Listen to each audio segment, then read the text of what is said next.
Hey there everyone, Luke here, and oh boy, this chapter, now if you thought Asa was creepy before, you ain't seen nothing yet. Now before I get into it, next weekend, there's going to be a new modcast on Control Chaos. Very interesting topic, and it'll be interesting to see what people's reaction to what I'm going to say in that modcast. But that's for later, so look forward to that. But what I sent to Red on Discord earlier on is just like, oh boy, let's just dive right into it.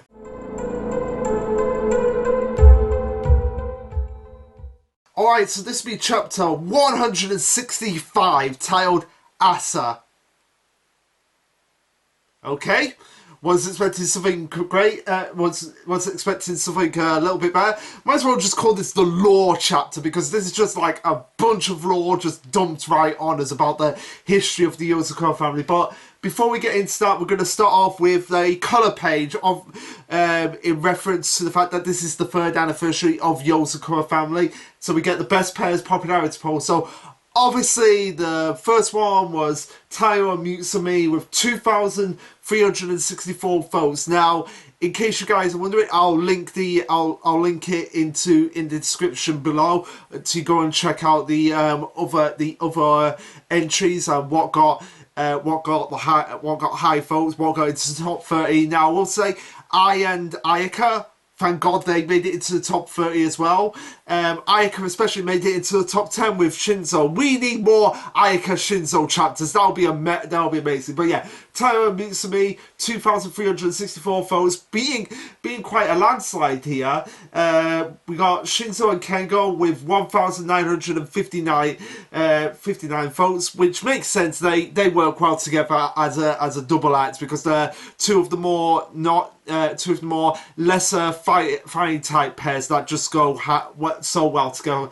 And 3rd place with 1,342 votes. So really big drop there for Kai and Koichiro. Now, not disrespected to Kai and Koichiro, because Kai, for being in the series for just under a year, he's made quite an impact for him, especially his relationship with Koichiro. But I love the funniest part for this whole colour page is Koichiro just being Koichiro, and saying like, this is so rigged. Mutsumi and I should be the most popular pair in this whole property. It's just so rigged. Let's redo it. Basically acting like a YouTube comment, like, no, this is all rigged. This is all wrong. Why is it Tayo? Why isn't it me? And as soon as I saw that, I was like, yeah, that's Koichiro. That's exactly what he would say. So, really cool colour page, so congratulations to those pairs. But now we need to get into the meat and grit of it. So we continue on from the last chapter, where we just have Asa just pulling up uninvited and just being like, "Oh hi guys, I've just come to collect Mutsumi here to show my appreciation for you guys. I have this bag here with a tiger logo on it." Now, if you couldn't get any more obvious, the fact that we'll probably get a Zodiac villain group coming up. There's the tiger symbol on the bag here, as it's like, oh, it's only a trifle here, but I've bought Yoka and Jelly for you, and this is a brand, is a favourite of mine. So please, it's all in good faith. I can assure you. I'm just here to collect Mutsumi. So not Mutsumi. I'm just here to collect Tsubumi. So I won't be long, and then I'll be leaving. So you can all just enjoy Jelly. But before he can get any closer, Koichiro brings up this incredible barrier, possibly combining his blooming with this barrier, because once Asa just like has the barrier in his place, and then tries to touch it, and as soon as he tries to touch it, his finger starts to disintegrate like acid, which is similar to what happens with Koichiro's blooming cow. Anything that comes in contact with it is immediately erased, and Koichiro even wants it like, one more step and you'll be erased, Asa, if that is your real name. Yeah, it's funny. It's funny that you mentioned that because I came along that word whilst researching I died. I thought it was a code word or something. I didn't think it was an actual person's actual person's name. So we're on to you. We've researched the data you collected on us, and we know that you've stolen our parents' bodies, and that you have designs on us, and that you even mean to harm us. So yeah, Karicha right away. He was like, yeah, this guy is dangerous. He needs to be taken care of. But first, we need to find out exactly who he is, what he's doing here, why he's even after us in the first place, and what does he intend to do. But the things that he intends to do is just really fucked up. As Asa is looking over this display in front of it, it's just he's probably thinking in his mind right now. I was like, oh crap, I didn't expect this to be happening. But fine, I guess I might as well tell them.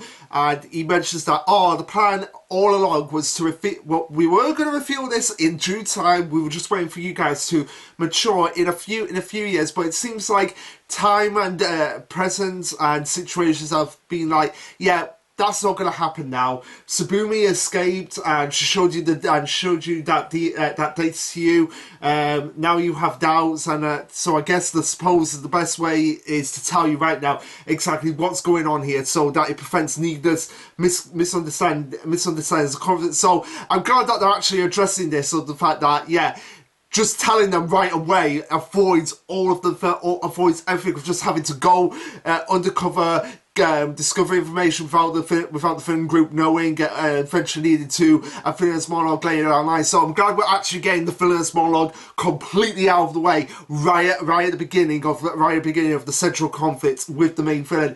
Now, in terms of Asa as a villain, I said last week I feel like he's a step up from Momo in just terms of the creepiness and presence, just the fact that he can enter the room, nothing have to say, and you're just like, yeah, this guy, I don't want to be in a dark alleyway. This chapter just elevates it to the moon, to Y-Man, and back down again. Like, it is on Shao Tucker level. Like, seriously, Shao Tucker level. You guys know all about Shao Tucker. He is transcended beyond villainy to be a mutant. I know I said that about Momo, but no. Asa was just come in and be like, oh, you think you're a villain, Momo? Who? You think you've done bad by having the heart of your wife, and just be like, we're gonna be a nice happy family on a pile of corpses. No, wait. I am pushing you out of the way here. I am gonna be in Shao Tucker corner, so that all you guys are just like, Jesus Christ, man. So yeah, allow me to explain the way I do Finley. So I am Asa. I am a normal, utterly unremarkable human being, though I have to say that if there was anything special about me, it would be this. I know I said I was the creator of the Yozakura family, and I mean that in a literal sense because I am Sabumi Yozakura's father. So I guess his name is Asa Yozakura. Although technically, considering what we learn later in the chapter, it might not be, which means, like I said, like I've been saying, Asa may be the big bad right now, but he might not be the true antagonist, and he might be working for a higher, maybe working for his family. Like I said, that molds into the Yozakura family, which certainly seems to be the case here, and maybe the family is connected to the Zodiacs in a way, because it's mentioned later on in the chapter that the Yozakura were granted clan status, and if you remember back in chapter 2, Koricho even brought up the fact that, yeah, the Yozakura family is not a family, it's a clan. So maybe the Zodiacs are the other 12 clans that are trying to get their hands on Tsubumi's blood, which after this chapter explains perfectly why people would want the Yozakura family blood, considering if Tsubumi's ability to pass down for the generations, that means Mutsumi has the ability now, and anyone who's probably got the blooming from Tsubumi and from Mutsumi, and even the synthetic blooming as well, the Somalia, the Tampopo, the Hayakasa, maybe they have the same, maybe have the similar properties that the Yozakura family have, including the benefits of those properties. I'll explain it as we go through the chapter, but yeah. Now, you may be thinking like, oh wait, he's Tsubumi Yozakura's father? What's villainous about that? Let's continue on. So yeah, we have everyone being shocked by this, and Tayo especially, it's just like her father. And then we get an actual big reveal here. Tsubumi is over 300 years old. Like, we thought it was crazy that she was over 100 years old, but she's over 300 years old, which begs the question, how is Asa still alive? How is Asa a normal person when he's over... If he's not over 400 years old, he's certainly getting on to that, considering he's Tsubumi's father, and he's mentioned that it's been nearly 3 centuries since her birth, but still, he's over 300 years old, so how is he a normal human being? So yeah, this is where we get the origin of Tsubumi, and how she actually came to be known as Tsubumi Yozakura. So, basically, to cut a long story short, she's Jesus. She's the Jesus of this world, and basically presented like that. In the same way that Muchika in Promised Neverland was like the demon Jesus. Like, she's the Yozakura Jesus. Asa explains that her power was impressive even when she was still young. All she had to do was hold out her hands, and wounds would heal, diseases were cured, even withering flowers sprung back to life. No one decried her as devil spawn. Instead, all the villages we visited worshipped her as a child of the gods. So yeah, basically hammering in on the head like, Tsubumi's Jesus, Tsubumi's Jesus, Tsubumi's Jesus. Like, she's just like, oh, I'm suddenly all better now. It's almost like I've been coming in contact with Jesus. So yeah. Yeah, like I said, she is Jesus, so you can clearly see why people will want to get her blood. And it goes on to say, like, Tsubumi too was overjoyed that she could help others in need. And I am missing a page, so we're gonna have to go back. Come on, yeah, there we go. So we got the page back.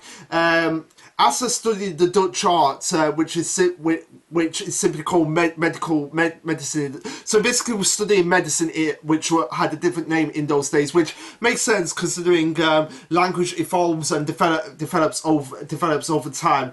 But it did little to help me fight the rampant starvation and diseases, and he felt powerless. So he was studying medicine and medicine miracles and everything he could do, but it was doing absolutely nothing for his people at the time. And he was just like, oh, I need something. I need something to do. Like, what am I gonna do here? Like, I'm failing here. I'm failing the people around me.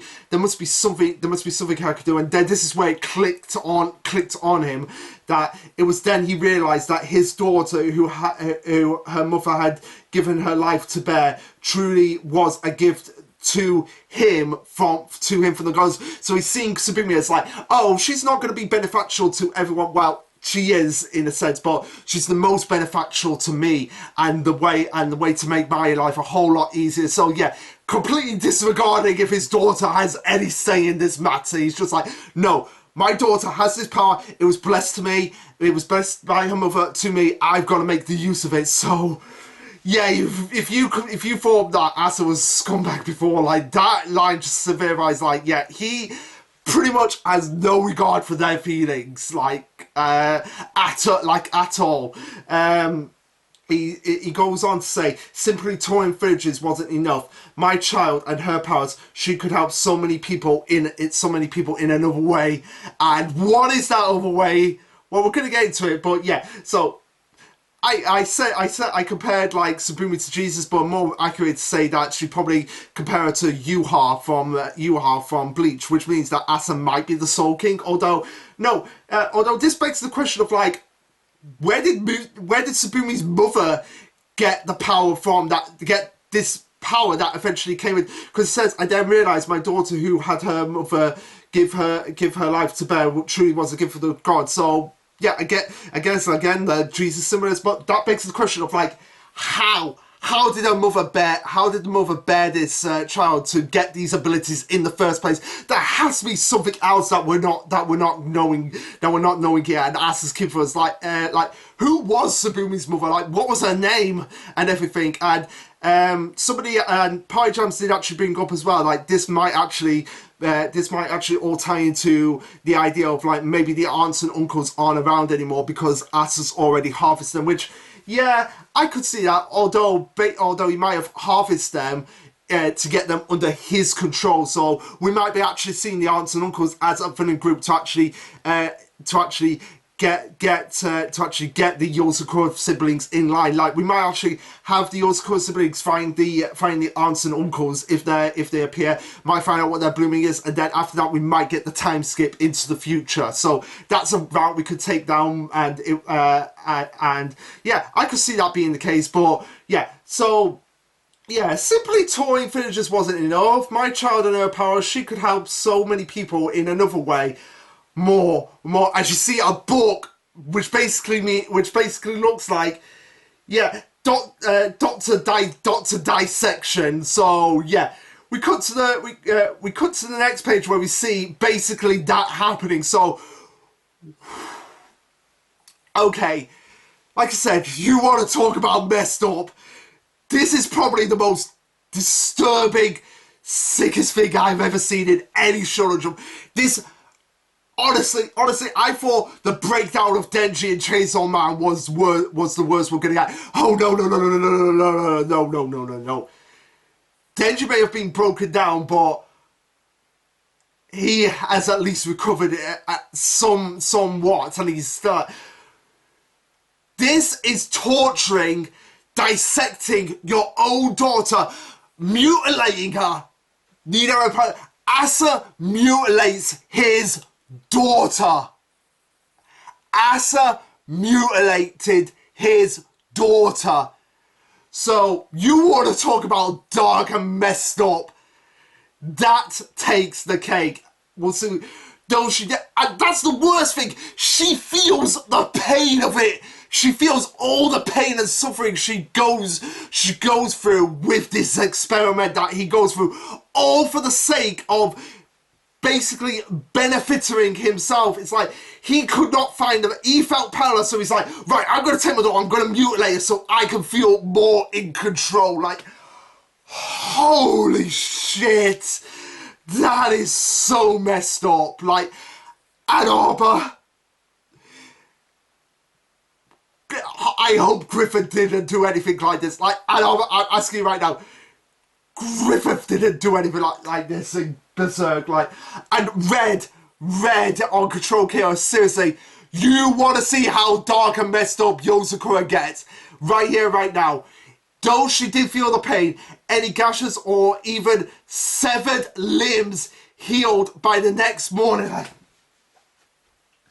This chapter's gonna break me. This chapter is seriously gonna break me. Like, she was a child. She was a child that was mutilated, all for the sake of experimenting on her. I could examine her to my heart's content. Oh my god, this is just so sick to look at. Her hair and nails seeped into tea could cure diseases. Powder from her crushed finger bones provided the strength of 100 men. Her arm could give limbs back to those who lost them in battle. One of her eyeballs...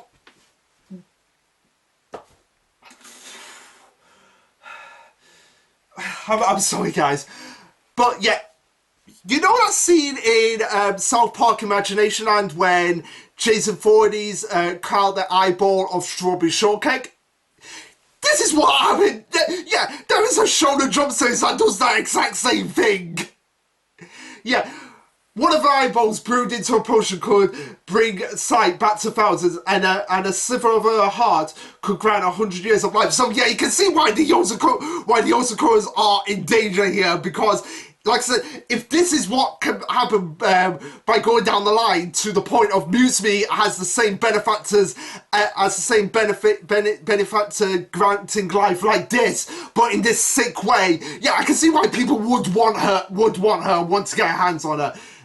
She truly was a god of the child, and yeah, Tayo and Mutsumi are just like, what the actual fuck, man? What the actual fuck? The pain of Tsubumi alone brought relief to the thousands, but she was still a child! Again, I think this chapter is going to break me. Like, just that explanation alone from Asa is enough to solidify it. Like, this guy is psychotic, is evil, is crazy, and is probably one of the best villains in Shonen Jump right now. I know I said that about Momo, but no. Momo has been outclassed in just 3 chapters by Asa by a clear mile. Asa eventually wraps up his explanation by saying, eventually word of her reached the Emperor's ears. We were granted clan status supporting the Sun's empire from the shadows. So, yeah, this probably is also not just the Zodiacs, but somebody brought up the fact that maybe the government would want to get their hands on the...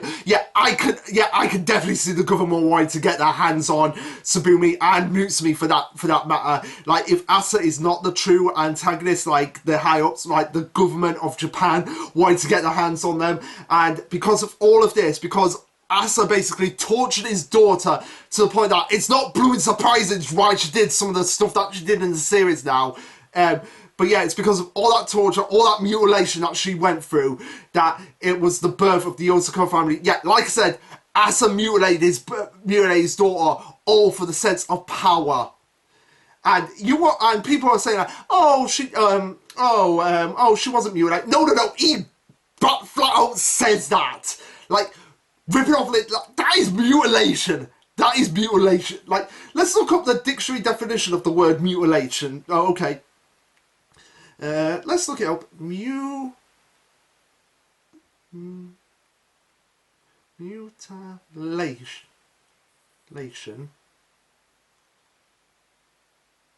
Mutilation.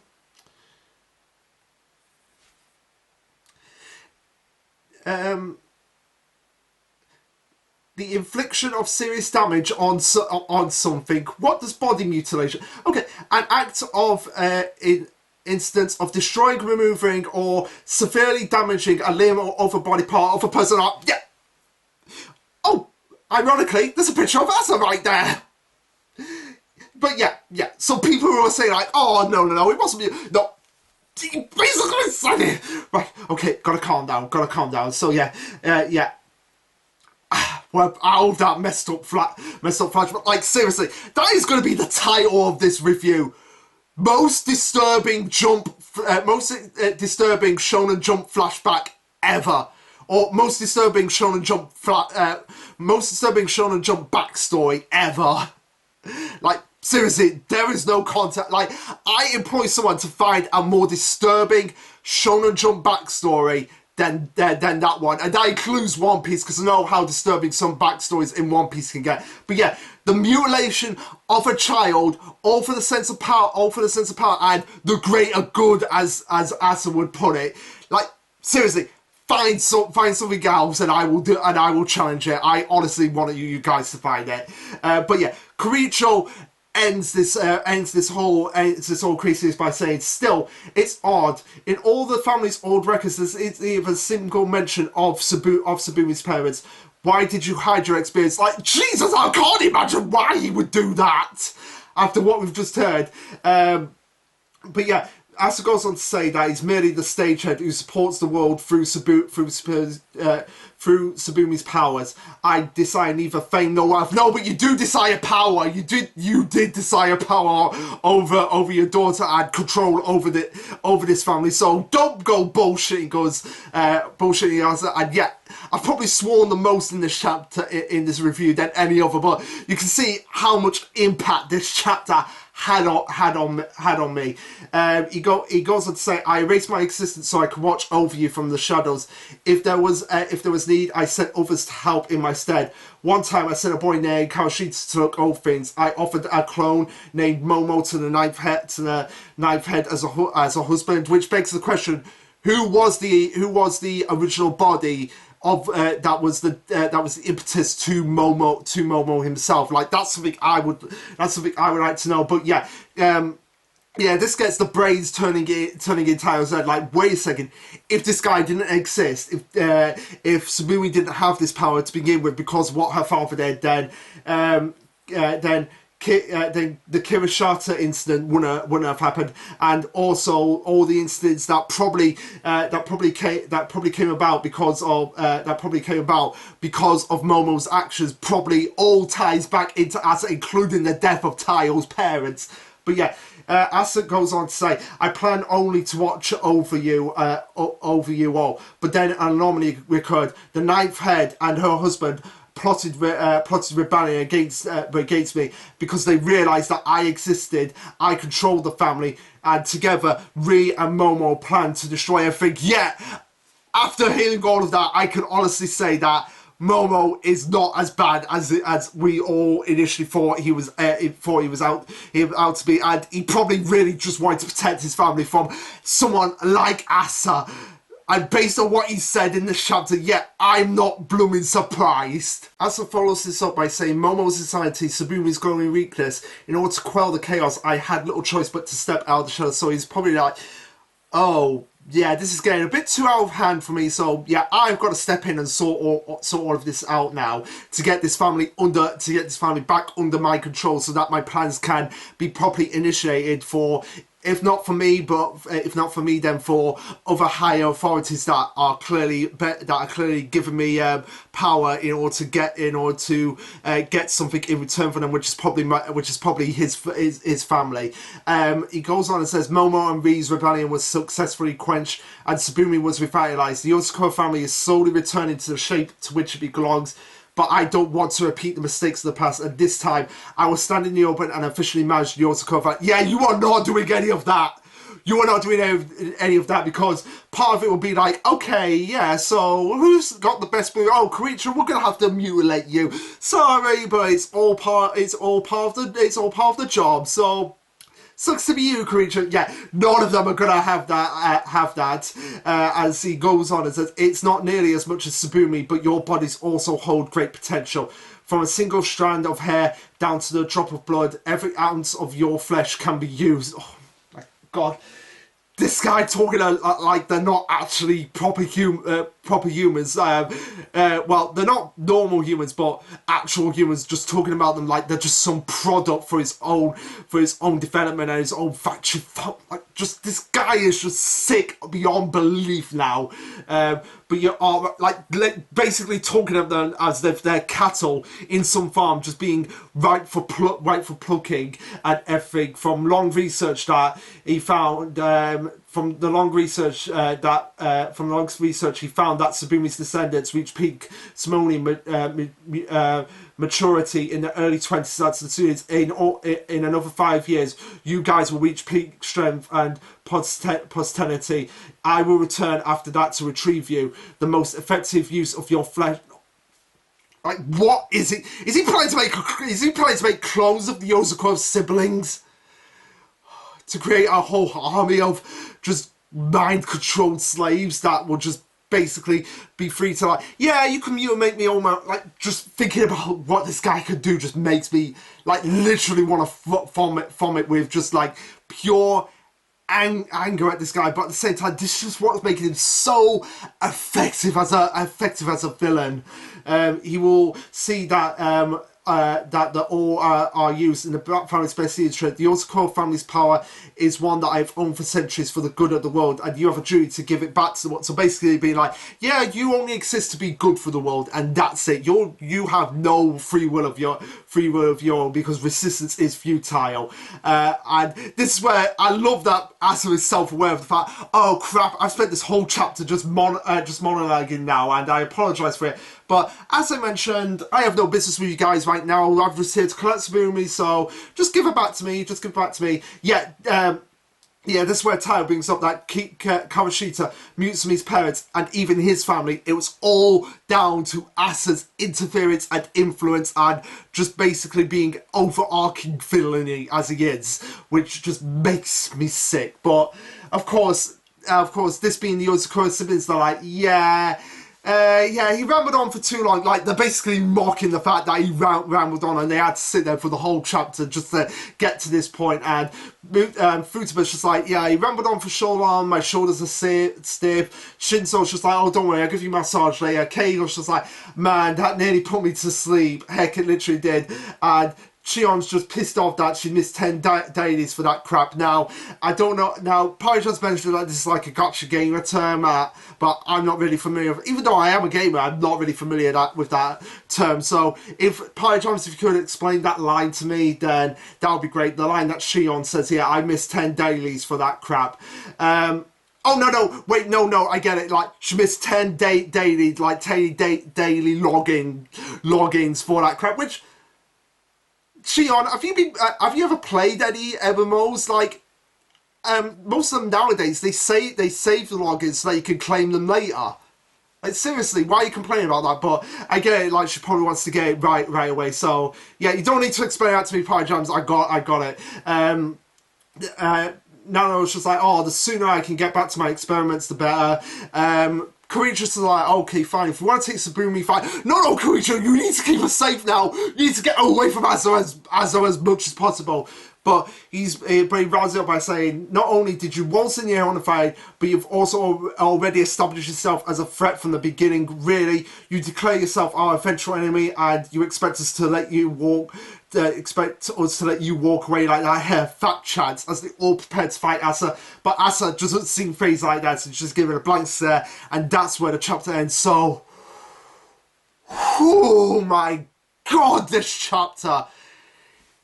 Sick, disturbing, but awesome at the same time. Now, I've pretty much said all my piece on it. Now, the big question is, what's going to happen next? Because it doesn't seem like Asa is gonna be taken down this easily. Because we saw just how quickly he was to just enter the frame after the fight with Momo, and even Koichi was just surprised about how his bloom is being negated like this. So, yeah, guys, he's probably going to get away. And you're probably going to have a problem on your hand at that point.